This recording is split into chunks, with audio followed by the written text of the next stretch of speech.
Hello and welcome to the pvsell tutorial on the inputs page, the manager tab.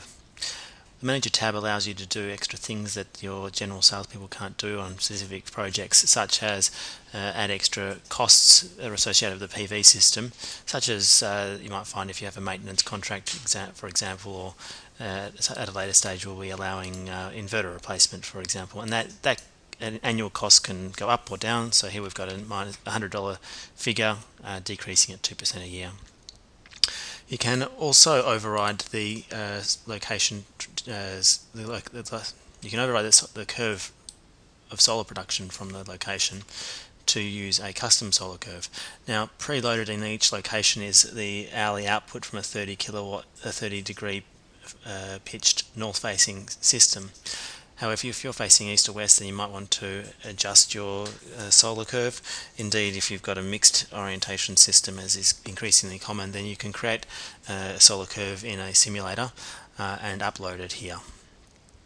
To get an idea of the data format, you can also download the template here and just overlay the values that you wish to use.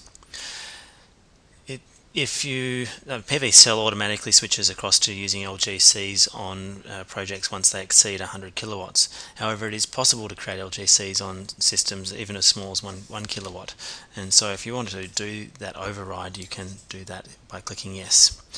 You can also adjust the years of financial analysis, which is defaults to 25. You can increase that to up to 30 years or wind it right way back if you wish.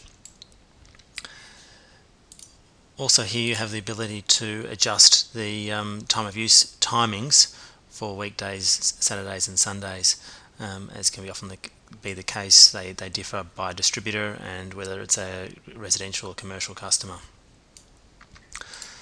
You can also adjust your company project defaults on a project by project basis, including the annual degradation from your solar system, your STC price. Here it's a bit optimistic for what it's currently at, your solar multiplier, and your SFIT starting price. In Victoria, at least, the SFIT is not a pure one-for-one. There's a constant value assigned, which is a retail equivalent value, which is then increased as the years go on. You enter its starting value there. Here's where you can also change the load profiles, both for daytime focused and nighttime focused load profiles that you see in your general inputs on the general tab in the load profile, daytime and nighttime. And you can upload your curves for daytime and nighttime for working days and for non-working days. And if you're using one of these options, you'll need to have both uploaded, working and non-working, for whichever option you choose. Even if your site has 7 days per week operation. And if you want to, you can download a sample file and then just overwrite its contents.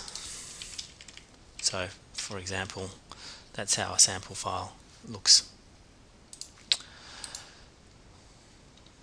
The other thing you can do in this back end is adjust your electricity price increases on an individual year basis, both for your import and your export.